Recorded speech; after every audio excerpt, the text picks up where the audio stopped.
you may know me from playing the evil queen on Once Upon a Time. If you haven't had the opportunity to see our show yet, let me briefly tell you about it.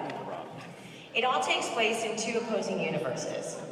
One is set in a small fictional town called Storybrooke, and the other is in a fantastical land, full of the iconic fairy tale characters that we all grew up with and loved. I play the evil queen.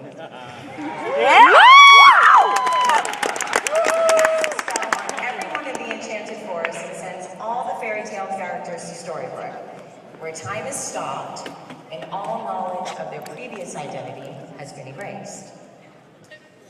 Now, I've always loved fairy tales, and I think it's because they often feature characters facing extraordinary challenges to survive and triumph over adversity. We have evidence of such courage in this room here tonight.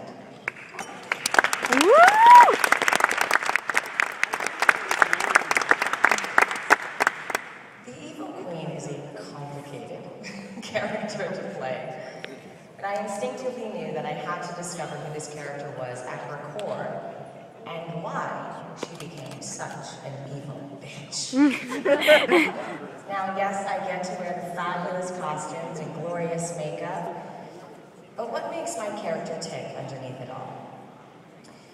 Once I started to peel away at the layers, I realized that she always felt like an outcast, different and misunderstood.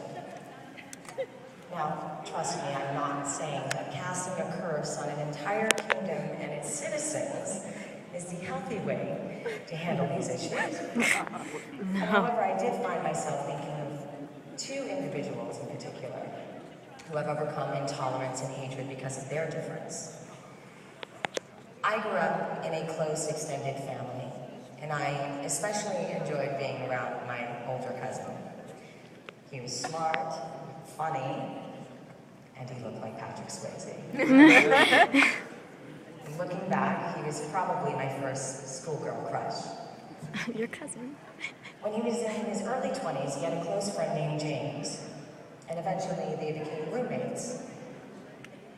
Over time, it slowly dawned on me that they were more than roommates. They had a deeper connection. I didn't know how to describe it, but as a young girl without prejudices, I simply accepted in my heart that he had found someone that he loved, and that was beautiful. Unfortunately, some family members did not understand this relationship, and I watched that cause a lot of hurt for my cousin over the years. Not only is he my cousin, but also one of the most incredible people I've ever met. Eventually, my family accepted his sexual orientation. He married and has 2 children, and my entire family is actively involved in their lives.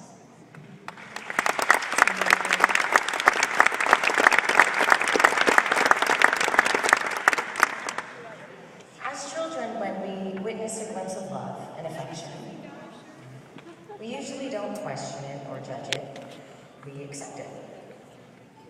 In much the same way, we must apply this childlike innocence and acceptance to our families and friends, irrespective of their sexual orientation. Unfortunately, this concept is seemingly difficult for some people to understand, much less accept. An example of that is my dear friend Joshua, who always knew he was different from a young age. He often told his friends and family that God had made a mistake, and he was born in the wrong body.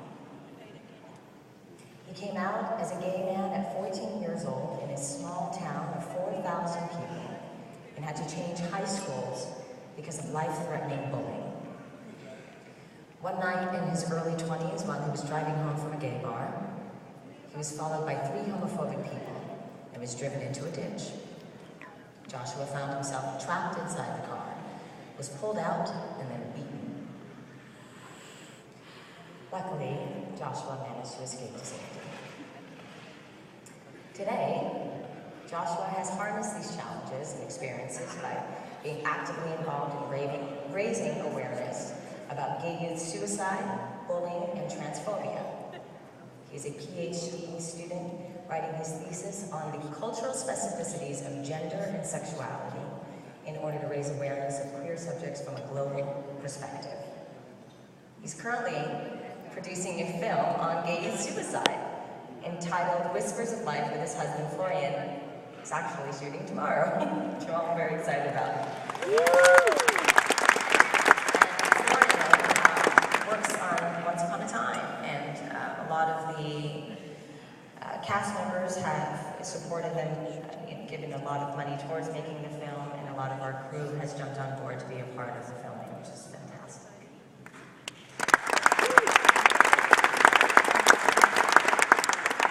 Now, my cousin and Joshua are two examples of the many wonderful people that I am blessed to have in my life. They have faced extraordinary circumstances and overcome them. Growing up around family members and later friends who are lesbian, gay, bisexual, and transgender sensitized me to these issues, and I want to continue to make a difference. I support equal rights and marriage equality. I'd like to thank the HRC for promoting the message that love is genderless. The Human Rights Campaign works year-round and coast-to-coast to open minds and change hearts to accept equality. They see a world where every one of us is welcomed and accepted in our families, in our houses of worship, in our workplaces, and everywhere in the community. A world where, hopefully, in the not-so-distant future, there won't be hate crimes, denial of medical benefits, or teenagers bullied for their sexual orientation. Chad Griffin and his amazing staff, supporters, volunteers, and allies do a tremendous work to build these bridges and to educate others. As a straight ally, I want to do the same. I feel so honored to be a part of the Human Rights Campaign, to be here tonight, and to show my support. And I want to thank you all for a fantastic evening. You've all been so receptive, and so loving, and so kind, and I love taking pictures with all of you. Woo!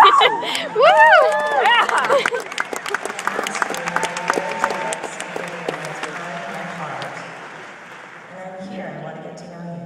So please, I'm sitting at the table for you too.